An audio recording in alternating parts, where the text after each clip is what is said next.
When I became the beta male character in an Ankh story, I completely lost it. A husband who can't do his job, a wife who cheats on him, a story in which he forgives her and even raises another man's child. And the most stupid part is that the system informed me I had to fill up my heartbreak level if I wanted to go back to my own life. But the system never saw this coming. When Willow tried to guilt me into letting her childhood sweetheart borrow my expensive car to save face, I spoke first. Freya came to our house today and destroyed the wishing bottle in our master bedroom by mistake.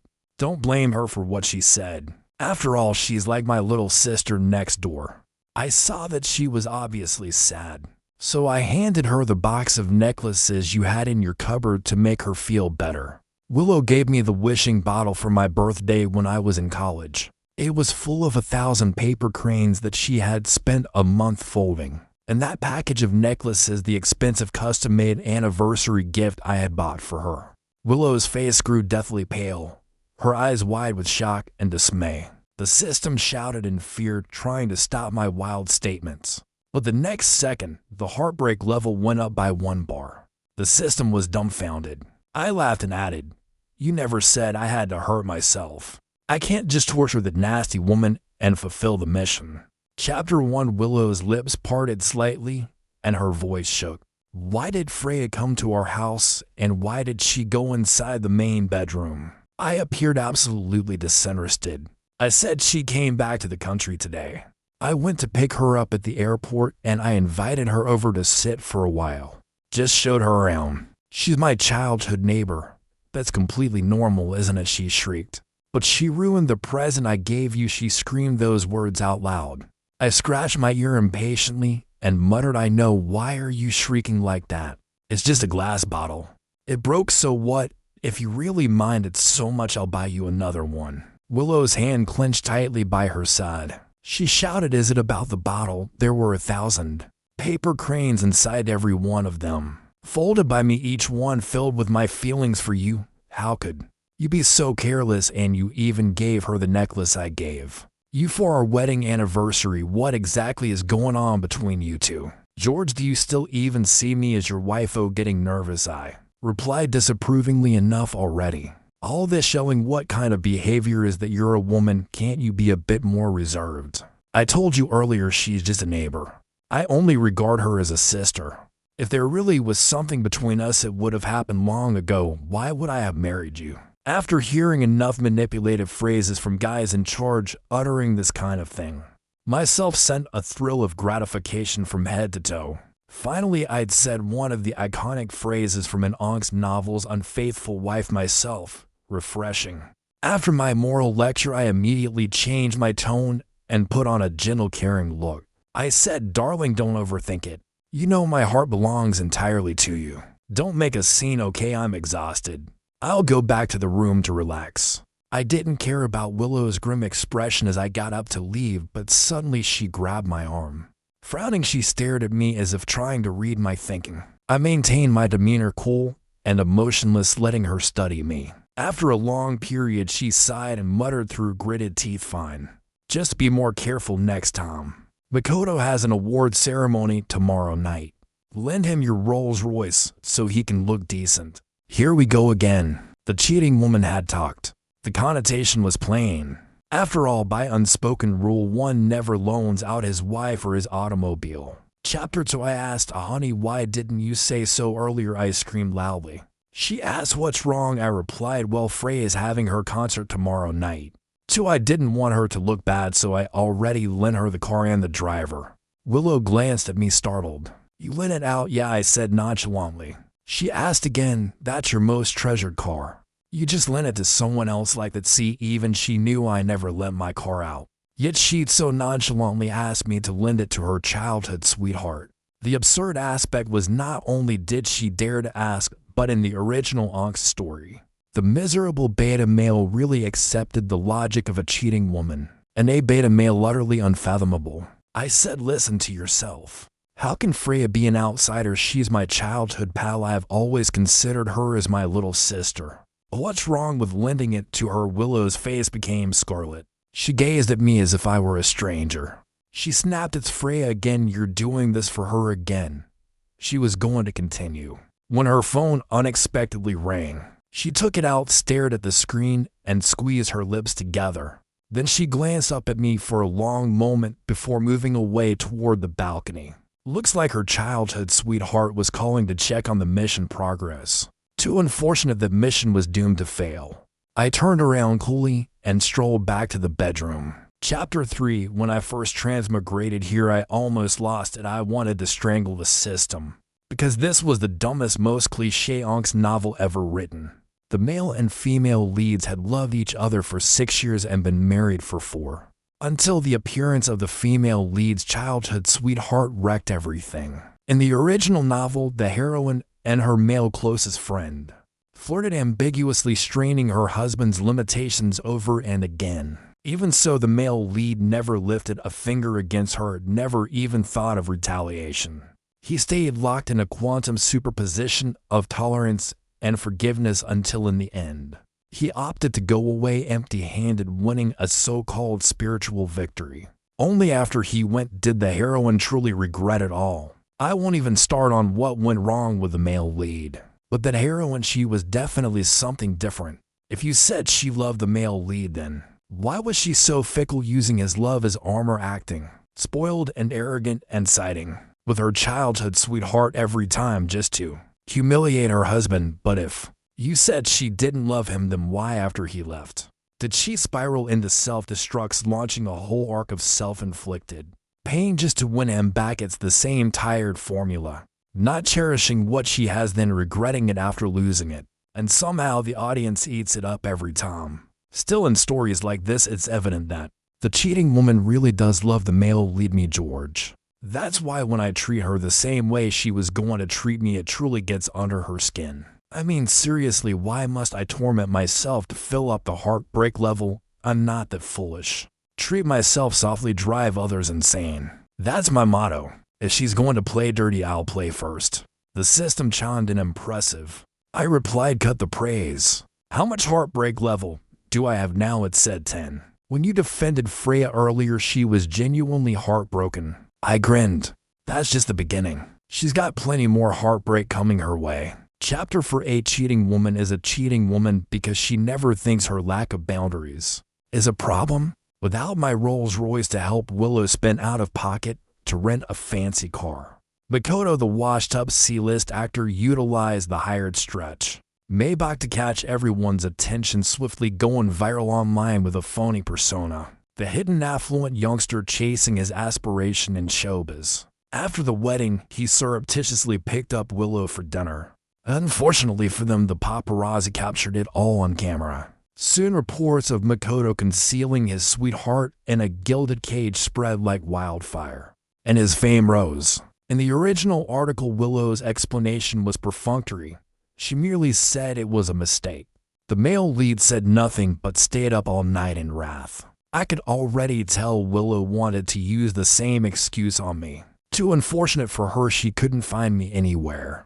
Because while she was eating dinner with Makoto, I was attending Freya's show. Freya is a singer, a graduate from an excellent overseas music academy, and she's held innumerable successful performances.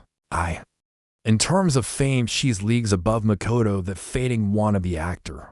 After the concert, Freya and I had dinner at a couple's restaurant, and a few overeager fans grabbed some photos. Thanks to the angle, it seemed nearly like we were kissing. When the photographs hit the internet, they made a tremendous stir, immediately overshadowing the latest issue between Makoto and Willow. Neither Freya nor Makoto made any public remark to deny their talk. And just like that, the whole internet went wild. When I returned home slightly tipsy, Willow was sitting on the sofa in an evening gown. Her hands were clenched firmly, her face full of wrath as she scowled at me. I frowned, waved a hand through the dense cloud of perfume in the air, and remarked, "It's late. Why are you still up?" Thud. Willow slammed her phone onto the table. The screen showed a shot of me and Freya apparently kissing. She asked angrily, "Are you going to explain this?" I calmly took off my coat, rubbed my temples in fatigue, and said it was just dinner. Normal social interaction. "Dinner? You call it dinner? You were kissing her." Willow leaped to her feet. George, do you think I'm stupid? I stared up at her lips pale, eyes crimson at the corners, virtually quivering with rage. I answered, puzzled, it's just the camera angle. We were eating, that's all. The trending topic online is merely media exaggeration. Why are you taking it so seriously? Then I said, can't you stop being so sensitive? Willow's eyes widened. Sensitive? My spouse is caught kissing another woman and makes the hot search. And I'm being sensitive? I shrugged. Well, isn't it just like the rumors about you and Makoto, all overreactions by others, correct? At the mention of Makoto, she froze for a split second, her face stiffening. Inside, I was thrilled. Nothing feels better than putting a cheating woman in her place. I adjusted my tone, speaking slowly. You know, Freya had just come back to the country. We've known each other for years. I went to support her concert, help her save face, nothing more. Those dinner photos blowing up were merely an accident. Don't get the wrong notion. Willow's lips twitched. Her eyes were red, gleaming with tears she refused to shed. I stepped over to her, drew her gently into my arms, and murmured sweetly, all right, enough. Don't be upset. Your birthday is in 2 days. I've already organized the banquet, and I even planned a gift for you. You'll love it. After all, keeping the cheating woman emotionally invested makes the heartbreak later much more satisfying. Willow glanced at me for a long while, then questioned softly, you and Freya, there's really nothing between you? I raised my hand and swore, absolutely innocent. After a lengthy silence, Willow sighed heavily. I'm tired, she said quietly. I want to rest. She stood up, swaying slightly, and proceeded toward the bedroom, her back full of dejection. I opened the system panel. Heartbreak level 20. Nice. Chapter 5 for Willow's birthday banquet. I followed the script from the original Onk's novel to the letter. Every detail, venue, ceremony, decorations was done to perfection. On the day itself, I greeted people at the entrance with a radiant smile. I turned back to double-check. The 6-tier cake stood elegantly beside the wine display, the distance between them precise down to the inch, perfect. Not long after, a greasy voice wafted through the hall. Willow, you look great tonight. The clothing suits you nicely. So what do you say? Ever considered about switching careers? Be my leading lady. Willow, dressed in a deep blue strapless gown, wrinkled her eyes and bumped into Makoto's arms, grabbing the attention of everyone surrounding. She struck him softly on the chest. Ugh, you're so smooth-tongued. Can't you ever act proper? Makoto chuckled playfully, tapped her nose. And then Willow hooked her arm through his as if he were her spouse, not me. Makoto smacked his forehead theatrically. Oh right, I forgot to welcome George. Hey there, George, you certainly went all out for Willow, such a magnificent event. I can rest well knowing my little sister married the right man. I didn't get angry. Instead, I folded my arms and looked him up and down with a small smirk. Makoto simulated perplexity. Why are you looking at me like that, George? Did I say anything wrong? Willow was ready to defend him, but I cut her short. I answered, no, not at all. You're completely right. For Willow, this is nothing. I spent 2 months planning everything start to finish. In my head, I added, too bad you're the one going to ruin it. Suddenly, a lovely melodious voice sounded from behind me. George, big brother. I turned around. Freya. Willow froze, her face suddenly tightening. She bit her lip and whispered, you invited her to? I responded nonchalantly, yeah. Is there a problem? With a bright smile, I walked forward and in front of both Willow and Makoto opened my arms to offer Freya a nice lingering hug. Then I leaned in, brushing a small kiss across her cheek. The next second, a violent tug wrenched my arm back. Willow was grasping me firmly, her serenity utterly shattered, eyes wide, with shocked brows wrinkled in disbelief. George, what the heck are you doing? Chapter 6. I frowned, perplexed. What do you mean? What am I doing? She yelled angrily. You're hugging another woman right in front of me and you still dare to say there's nothing between you two. How could you? Enough, Willow. I cut her off with a low, harsh tone. I pinched the bridge of my nose and whispered, you're a woman. Can you not let your thoughts get so dirty? This is just how Freya greets people. A broad cultural habit. Don't make it sound so disgraceful. Then I said coldly, also, this is your birthday banquet. Do you really want to make a scene like this in front of everyone? My words hit her like a whip. She froze, lips trembling, and whispered slowly, I'm the one with dirty thoughts. Tell me, what woman could accept seeing her Husband hugging another woman like that, how can you be so insensitive? To my feelings I sneered, my gaze drifting to where her arm was still looped through Makoto's. What's the big deal? You and he were the ones hugging right in front of me, weren't you? Did I complain about that? Willow froze. After a long moment she clumsily let go of Makoto's arm. She mumbled, "That's different. I just regard Makoto as my brother." I smiled slightly. Funny. Freya also regards me as her brother. Looks the same to me. Willow was left speechless. Makoto instantly stepped in, drawing the sulking Willow to his side, his words kind but tinged with contempt. "Don't be mad, sis. I know George well, he's not the sort to cheat. Probably simply a courteous gesture, nothing more." His tone was sarcastic, yet I followed his lead nicely.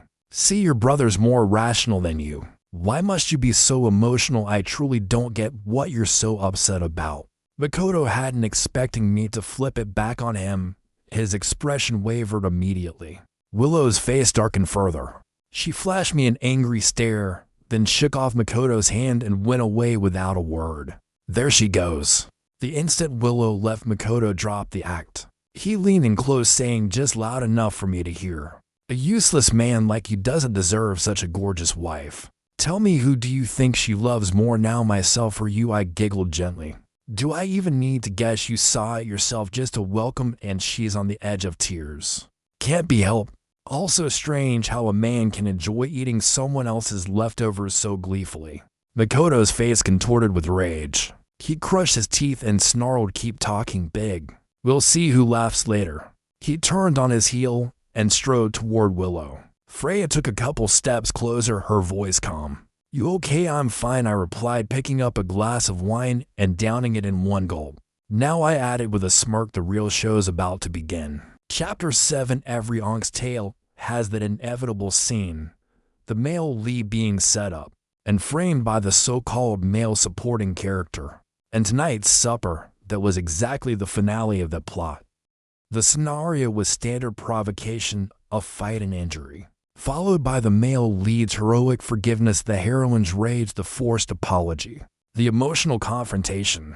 I could recite it in my sleep, and now I was just waiting for it to unfold. From a distance, Willow, eyes slightly red, was talking to her best friend, undoubtedly whining about me. Meanwhile, Makoto sauntered over at a leisurely pace. "George," he remarked, "look at what's happened. Willow hasn't talked to you all night." He smirked. "Tell me, do you think she's disappointed in you?" I arched a brow quietly, encouraging for him to continue. He leaned in. "So, what do you think? Do I have a shot at taking advantage of the circumstances tonight and winning your wife over? Maybe I should give it a try." Then he chuckled, "Hey George, I'm only joking. Don't take it seriously, all right?" The next moment, just like the script, I took the bait and fired a punch directly at his face. Makoto's expression pinched in amazement as he fell backward, right toward the cake. I didn't move to stop him, didn't even blink. Just as he was about to grab the cake, Freya moved and immediately abruptly appearing behind him and executing a strong shoulder slam that sent him flying backward. Makoto was forced straightened up by her impact, pulled back from the point of falling, but the momentum pushed her sliding sideways, straight into the wine table. Crash! The sound of shattering glass resonated down the hall. Every wine glass on the table shattered as red liquid flowed across the floor. Freya landed on the ground, a long cut opening across the back of her hand from the broken glass. "Freya," I cried, running forward with a look of dread, brushing past Willow, who was going toward Makoto to kneel by Freya. Seeing her bloodied hand, I clenched my hands in wrath. I turned to Willow, my face full of wrath. "How could you be so petty and envious? I've told you 100 times Freya and I are just friends. Why would you sink so low and pull something like this?" My scream left both Willow and Makoto absolutely astonished. Willow stammered, What do you mean I pulled something like this?" I barked, "Wasn't it your idea? Makoto and Freya have no grudge between them. Why else would he push her? Because you couldn't stand seeing her and wanted him to take revenge for you, right?" I advanced a step, voice full of righteous fury. At that moment, the system resurfaced. "You're incredible. You've mastered the art of reversing the blame," I answered, my tone light and smug, of course. On the floor, Freya clutched her bleeding hand, her voice trembling. George, don't blame them. I'm fine, it's my fault for being careless. How could you be fine? I said urgently, face full of concern. Your hands are made for the piano, how are you supposed to play? After a wail like that, Makoto, utterly caught off guard, kept repeating that he didn't push her. Shut up, I snapped, glaring at him. Then I turned to Willow, my voice low and heavy. Apologize to Freya. The system chimed again. Unbelievable. Heartbreak level is skyrocketing. Willow's face went pale. She looked at me in disbelief. I didn't do anything, and you want me to apologize to her? George, this is my birthday banquet, and you want me to apologize to your sweetheart at my own party? I frowned impatiently. When you do something wrong, you apologize. Is that such a hard concept to understand? Chapter 8. All eyes in the hall turned toward us. Willow bit down on her lips so hard it turned white. Her eyes were red, the corners glistening with tears she refused to let fall. She said nothing for a long time. Meanwhile, Freya's hand was still bleeding nonstop. I tore off a piece of the tablecloth and wrapped it around her wound. This won't do, I said anxiously. You're losing too much blood. I have to take you to the hospital. Freya looked up with that innocent expression of hers. It's just a small cut. And after all, it's Willow's birthday banquet. How can this be a small cut? I interrupted firmly. Do you want to ruin your hands? You won't be able to play piano again. If it gets worse, come on. We're going to the hospital. Without waiting for another word, I scooped her up in my arms and strode toward the exit. As I passed Willow, I deliberately shouldered her aside, hard enough to make her stumble. And Makoto had to catch her to keep her from falling. A perfect image of a cold, heartless husband. The system chimed in. Heartbreak level 50. Did you see Willow's face just now? She looks like she's about to shatter. I replied, serves her right. Feels good how the moves called striking first to gain the upper hand. The system snorted. Whether or not I feel good, I can tell you definitely do. I grinned. Of course. At this rate, I could keep acting out torture the cheating woman scenes for 80 more episodes. Chapter 9. In truth, Freya's injury wasn't serious, it just looked bad. I had to give her credit, she really knew how to play along. The wound was treated quickly, but I still made sure we stayed at the hospital for another half hour. I even watched as she posted online using a delicate, tearful tone to write about how I stayed by her side through her injury. A moment later, the system pinged heartbreak level +5. I smirked. Perfect. Exactly how the plot should go. By the time I got home, it was nearly 10. Willow wasn't in the bedroom, she was sitting in the living room, head bowed. The air was thick with a stench of alcohol blended with her heavy perfume, a nauseating mix. I cleared my throat and sat down beside her, pretending to sigh in exasperation. You really went too far today, I began. Freya was a guest I personally invited to your birthday banquet. Even if you don't like her, you shouldn't have humiliated her in front of everyone. I already apologized on your behalf, but she's still hurt. You should find a chance to apologize in person too. Willow lifted her head slowly. Her bloodshot eyes locked onto mine, then drifted downward, fixing on the faint lipstick mark on my neck. Her eyes widened, fury flashing like a spark ready to ignite. I calmly scratched at the mark and said, don't overthink it. Mosquito bite. Before she could respond, I quickly changed the subject. Oh right, I reached for my coat, pulling out a small, elegant gift box. This is for you, I said, smiling lightly. Your birthday gift. Good thing it's still before midnight. Willow pressed her lips together and took it. The moment she opened the box, she froze, then gave a faint, bitter smile. This Chanel perfume. It's a free gift, isn't it? She glanced down again, voice barely above a whisper. If I'm not mistaken, this is from the same collection as Freya's handbag. No wonder she was the female lead, sharp as ever. I dodged her gaze just the right amount and cleared my throat. Of course not. I just bought both items at the same time. That bag was a gift for her concert to congratulate her on coming back. I added, anyway, it's been a long day. Let's not make a big deal out of this. All right. Willow closed her eyes briefly, forcing a brittle smile. She said softly, George, don't you think you've changed? Chapter 10. Nonsense. Of course I've changed. I'm a transmigrator. If I hadn't changed, I'd be the fool sitting alone in the living room, crying right now. Willow's voice was soft, trembling slightly. She said in the past you couldn't even bear to see me hurt. If I got a small scratch, you'd panic for half a day. Remember that night when I had a stomachache? It was just gastritis.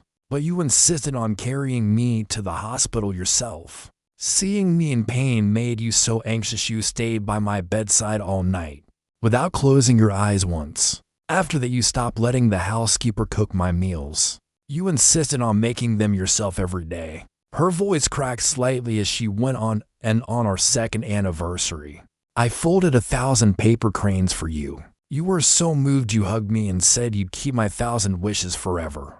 That when we're old and gray, we'd open them together and relive our story, telling it to our children and grandchildren. We've been through so much together, so why did you change, George? You don't worry about me anymore. You come home with another woman's lipstick on your neck. George, do you even love me anymore? Love you, my ass. You'd have to be brain dead to love someone like you. Cheating women never learn until the whip lands on their own backs. In the original novel, Makoto whispered lies into Willow's ear, and she believed every word. The two of them perfectly in sync, tearing the male lead apart piece by piece. When the original George finally confronted her with honesty, what did she say? That he was petty, possessive, narrow-minded, and untrusting, disgusting. And now she dares to act. Hurt now she knows what pain feels like serves her right. I took a deep breath and said patiently, what kind of thing are you saying? Of course I love you. Willow suddenly raised her voice. You call this love? You protected your little childhood sweetheart in front of everyone. I did nothing wrong, yet you made me apologize to her. How is that love, Willow? I stood up sharply, anger flashing across my face. Can you stop already? I told you, there's nothing between Freya and me. What do you want from me? You say I've changed, but aren't you the one who's changed? Ever since Freya came back, you've been targeting her constantly. You don't even have basic trust anymore. What's the point of this? Willow laughed bitterly through her tears. Trust? If I gave you enough trust, would you just go to bed with her the next second? Slap. I struck her across the face full force.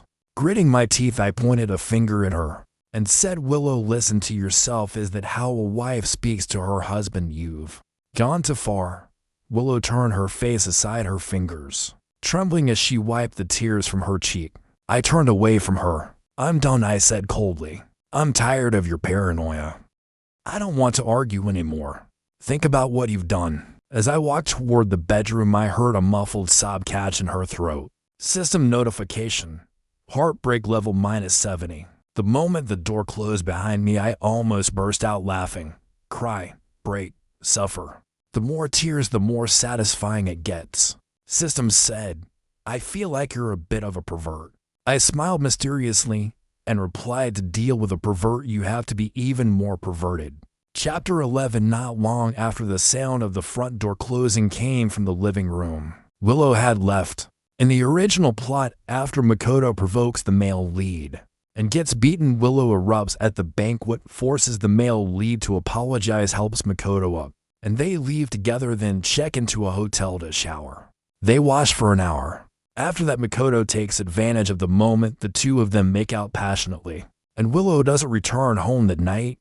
Later, Willow accidentally becomes pregnant with Makoto's child. She plans to secretly terminate it, but is discovered by the male lead. She then lies and claims the baby is his. Just as the male lead is about to be tricked into taking responsibility, Makoto comes to confront them and exposes the truth. Only then does the male lead resolutely file for divorce, even willing to walk away with nothing to sever ties with a cheating woman once and for all. Now that Willow has gone out, she most likely went to find Makoto. From my many years of reading, tonight will probably unfold the same way. Willow and Makoto drink and complain about my alleged scumbag behavior, while the childhood friend soothingly confesses he's always loved Willow. Ultimately, alcohol-fueled indiscretion, they end up together. The system said, not to flatter you, but your intuition is pretty accurate. Your wife has already kissed the childhood friend. I clicked my tongue in disgust and said, don't gross me out. I don't have such a shameless wife. The system asked, okay, put the jokes aside. What do you plan to do next? I replied, keep tormenting her. The system warned, Willow has already slept with a childhood friend.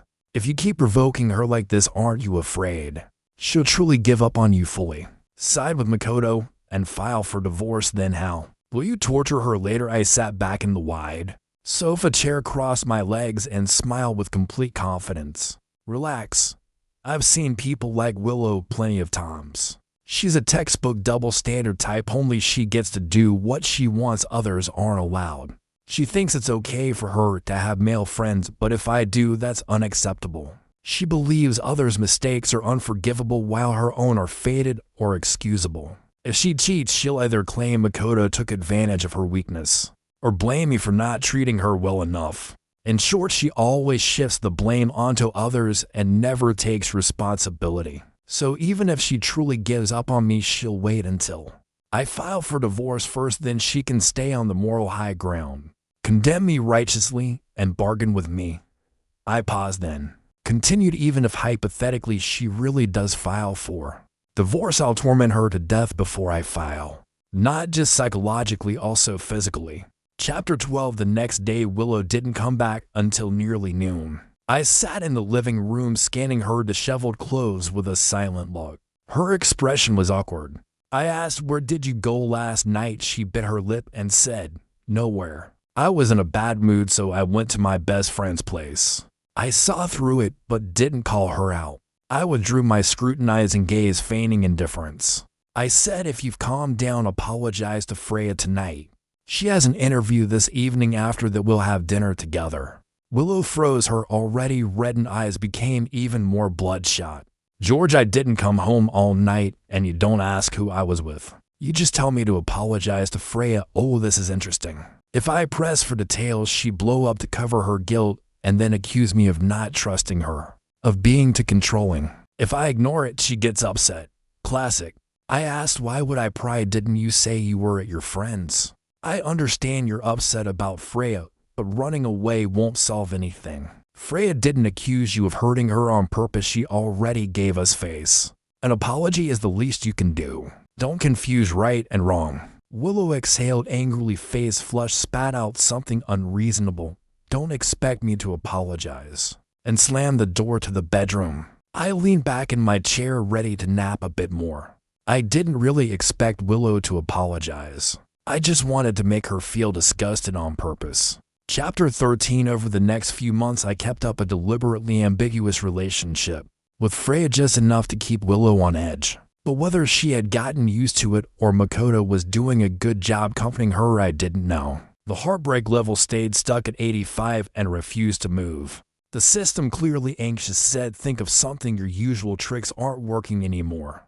If this mission fails, we're both screwed." I stretched lazily and said, "What's the rush? The real drama hasn't even started yet. Haven't you noticed Willow's starting to show a yes? The congratulations. You're not the father." Plotline still hadn't triggered. Besides, I hadn't yet submitted all the evidence I had quietly gathered on Willow and Makoto to the police. Just as I said that, the doorbell rang. "See, the show's coming to us." Sure enough, standing outside was Makoto, his face glowing with smug satisfaction. Just like in the original narrative, he swaggered and dropped himself down on my sofa and produced a document from his pocket. I calmly pressed the record button on my pen, then picked up the report with a grimace. "What's the meaning of this?" I asked. Makoto grinned. "Exactly what it says, George. Willow's pregnant." He leaned back with a smirk. "She didn't tell you, did she? Do you know why I pinched my thigh hard enough to make my voice tremble with pain? You're saying Willow is pregnant with your child?" He spread his hands. "Of course. Why else would I be here?" I clenched my hands, my voice rising. "No, I don't believe you. Willow told me herself you're just like a brother to her." "You're lying." Makoto looked at me like I was an idiot. "Wow. You honestly believe the brother nonsense?" He delivered a scornful laugh. "Think about it. On Willow's birthday, she didn't come home, right? Guess who she was with?" I stayed silent, purposefully drawing out the pause. He continued, smirking wider. "You really are clueless. She's already showing, and you didn't even notice. I was waiting for you to come confront me, but you're too pathetic, so I had to come myself." Then he heaved out his chest and declared, "Let me be blunt. I'm the eldest genuine son of the Ito family, only heir of 3 generations. We're counting on Willow to maintain our bloodline. So that child, he can't take your surname. Do us both a favor, pack up your things and get out for a second." I was really stunned. Eldest legitimate son, what is this, the King dynasty? I cursed him 10 times over in my brain. Before saying coldly, this is simply a medical report that could easily be fabricated. Even if Willow is pregnant, what proof do you have that the child is yours? I've been married to her. For years I refused to think she would mislead me. Makoto's cocky grin faltered. He certainly hadn't expected that. He jumped up enraged. Fine, he snapped. You don't believe me, I'll make you believe me. He scanned through his phone and thrust it in my face. On the screen, two nude bodies twisted together. The audio very explicit. I blinked, speechless. Oh God, my eyes. The video played for 20 tortuous minutes. Then Makoto remarked smugly, now you believe me? How I made my voice shake even more, pretending wrath and heartbreak. You truly, how could Willow do this to me? How could she? I buried my face in my hands, looking every bit the devastated, cuckolded husband. Makoto scoffed. Face it, George. The proof's right here. Willow and the baby, they're both mine. Be smart, walk away clean, give us your house, and stop embarrassing yourself. With that, he stood chest puffed out in pride and swaggered out the door. Chapter 14. Honestly, I've always felt Makoto was kinda dumb. No matter what, even as a C-list washed-up actor, he's still a public figure. And he didn't even bother to hide this filthy stunt. He slapped it right in front of me. The online mob eats that kind of gossip up. In the original story, the male character kept a low profile and rarely revealed his identity on social media. Willow never formally stated she was married either, so when Makoto and Willow got close, the bystanders just felt they were a wonderful match. So when I put the recording online along with our marriage certificate and a spectacular post accusing Makoto of wrecking a marriage, it didn't even need paid advertising. It soared to #1 on the trending list on organic traction alone with a bold red tag. That screamed breaking. Makoto was dumbfounded. He never expected me to publicly embarrass him like that. The system told me Willow found out and was so distressed she suffered a threatening miscarriage and had to be hospitalized to protect the pregnancy. Paparazzi hounded her on the way there, which only sealed the proof of her affair with Makoto. After that, Willow called me more than 40 times. I didn't pick up a single one. You can predict what she wanted to say, how harsh I was, that no matter how wrong she'd been, a man shouldn't treat his former bed partner like that. I'm not that bored to listen to her whining. Besides, I was still brewing something enormous.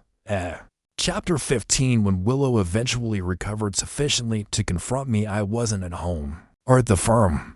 I was in Freya's private piano studio where she normally practiced. It took Willow quite a long to track me down. Do us both a favor, pack up your things and get out for a second. I was really stunned. Eldest legitimate son, what is this, the King dynasty? I cursed him 10 times over in my brain. Before saying coldly, this is simply a medical report that can easily be fabricated. Even if Willow is pregnant, what proof do you have that the child is yours? I've been married to her. For years I refused to think she would mislead me. Makoto's cocky grin faltered. He certainly hadn't expected that. He jumped up enraged. Fine, he snapped. You don't believe me, I'll make you believe me. He scanned through his phone and thrust it in my face. On the screen, two nude bodies twisted together. The audio very explicit. I blinked, speechless. Oh God, my eyes. The video played for 20 tortuous minutes.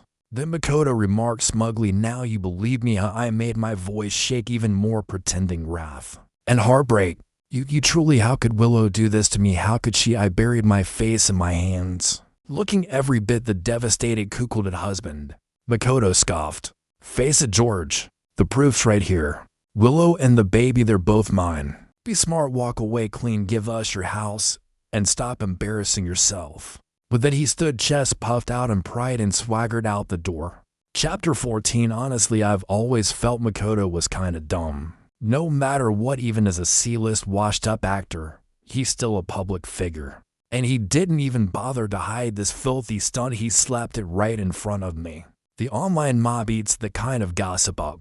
In the original story, the male character kept a low profile and rarely revealed his identity on social media. Willow never formally stated she was married either, so when Makoto and Willow got close, the bystanders just felt they were a wonderful match. So when I put the recording online along with our marriage certificate and a spectacular post accusing Makoto of wrecking a marriage it didn't even need paid advertising. It soared to #1 on the trending list on organic traction alone with a bold red tag. That screamed breaking. Makoto was dumbfounded. He never expected me to publicly embarrass him like that. The system told me Willow found out and was so distressed she suffered a threatening miscarriage and had to be hospitalized to protect the pregnancy. Paparazzi hounded her on the way there, which only sealed the proof of her affair with Makoto. After that, Willow called me more than 40 times. I didn't pick up a single one. You can predict what she wanted to say, how harsh I was, that no matter how wrong she'd been, a man shouldn't treat his former bed partner like that. I'm not that bored to listen to her whining. Besides, I was still brewing something enormous. Chapter 15. When Willow eventually recovered sufficiently to confront me, I wasn't at home or at the firm. I was in Freya's private piano studio where she normally practiced. It took Willow quite a long to track me down. Of course, that was because I purposefully revealed my whereabouts. I queried the system, where's Willow now? Is she upstairs yet? Just came up the stairs.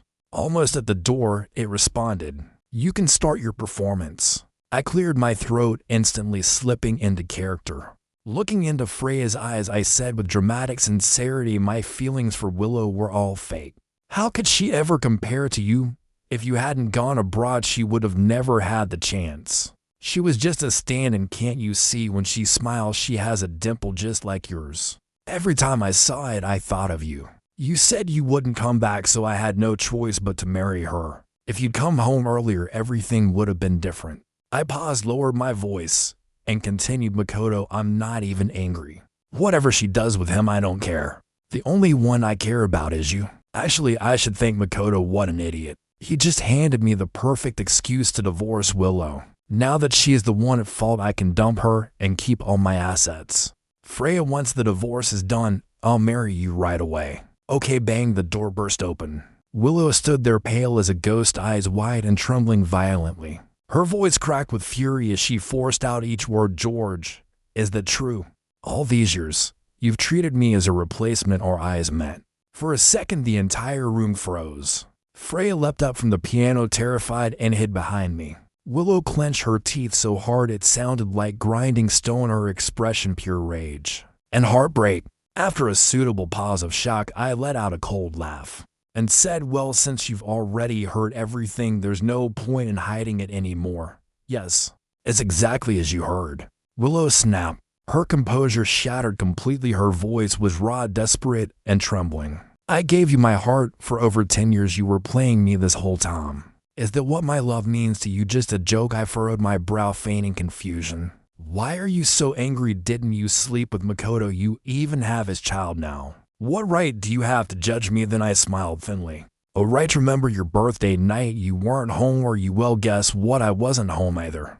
I slid my arm around Freya's waist, pulling her tightly against me, my gaze sharp and deliberate. Want to take a guess who I was with? Chapter 16. Willow completely lost control. Her eyes bloodshot, she raised her hand and lunged toward Freya. But before she could reach her, I caught her wrist in one swift motion. A second later, slap. Freya followed my lead, perfectly landing a sharp backhand across Willow's face. Willow clutched her cheeks down for several seconds before the pain set in. Her face twisted from the burning sting, and she looked utterly disheveled and pitiful.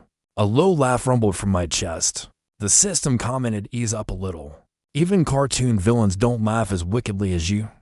Can't help it, I replied with a grin. It's just a damn fulfilling. If every Ankh story could unfold like this, I'd be the happiest man alive. I asked, how's the heartbreak level now? 95, it responded. Perfect. Just one final strike to finish it. Willow grasped the edge of the table to calm herself. Her complexion was drab, her expression empty. I must have been blind, she said bitterly. I should have seen what kind of beast you two really are. George, aren't you terrified of vengeance for what you've done? I smiled calmly. There you go again, retribution. Really, look who's talking. You know very well what you've done. If anything, this, I gestured around us, is your retribution. And it's not even ended yet. Right as I finished speaking, heavy footsteps echoed from the hallway. A group of police officers marched in, efficient and professional, Two of them stepped forward and seized Willow by each arm. "Miss Lee," one officer replied, "we've received a formal report accusing you of embezzlement and misappropriation of company funds during your tenure at WL Corporation. Please come with us to participate with our inquiry." Willow froze, color draining from her face. Then she slowly turned toward me, her voice shaking. "It was you?" I maintained a nice, almost kind smile and gave a modest nod. Her voice shattered into a scream. "Why, you said you gave me financial power because you trusted me, because you wanted me to feel comfortable. Now that you don't love me anymore, you're using it to destroy me, George. How could you be this cruel?" I chuckled gently. "Oh, Willow, wrong again." I raised one finger and wagged it lightly.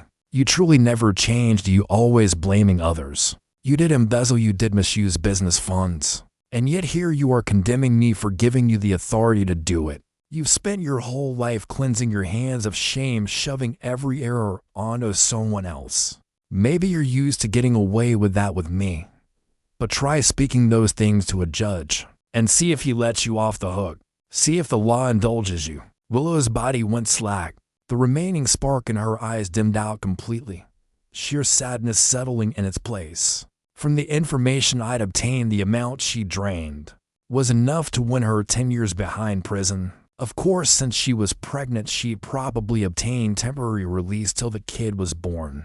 That was fine. Sooner or later, the child would come into the world, and she'd go right back to serving her sentence. Like I said, my punishment wouldn't end at emotional suffering. As the police escorted her away, Willow halted at the doorway.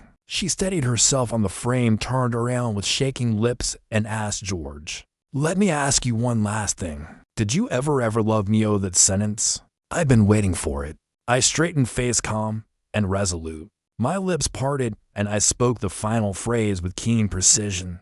"Never." God, it felt good. Willow's hand dropped from the doorframe, her body growing limp as she disappeared from sight. A bell rang in my head, and fireworks exploded over my consciousness. System notification. Heartbreak level -100. Mission complete. Excellent. Applause. Chapter 17. After Willow was taken away, Freya turned to me with a bright, satisfied smile. "President Wong, it's been a pleasure working with you." I loosened my arm from around her shoulders and took a polite step back, maintaining proper social distance. "Pleasure's mine," I replied with a courteous smile. The truth was, there had never been anything real between us. From the very beginning, Freya and I had only made a business deal. I used her to help me take down Willow, and once everything was done, I rewarded her with 2 major project contracts. No one complains about making more money. Freya took a step forward, tucking a loose strand of hair behind her ear as her tone softened. "President Wong, honestly, I've always admired you. I'm drawn to powerful men, the kind who stay calm in any situation, who can analyze problems for me and guide me through them. Men like you." "Stop." I raised a hand palm outward, cutting her off before she could continue. "Sorry," I said flatly. "I'm not interested in anything romantic right now." I'm speechless. Every single one of you just stopped trying to get involved with me. One after another, everyone wanted to get involved. I waved dismissively and turned to leave the piano room. The sun outside was dazzling, almost as if it were celebrating my victory, its golden light spilling over everything warm and triumphant. I asked the system, "Pretty impressive." "How impressive indeed," it replied. "You really opened my eyes. Interested in long-term collaboration? I've still got a few scripts where you can play the villain." I rolled my eyes. "No thanks. I'm not truly evil, just strategic. Call it moral counterattack against cheating women. My only wish in life is that cheaters stay far away from me, and world peace. Oh, and tell your system department to stop churning out those pathetic angst novel storylines. All that emotional self-torture, it's exhausting." "I'll try," the system said helplessly. "Whatever, not my problem." I only hope my brethren out there would learn to open their eyes when it came to ladies. Now there was just one thing left to do. Go home.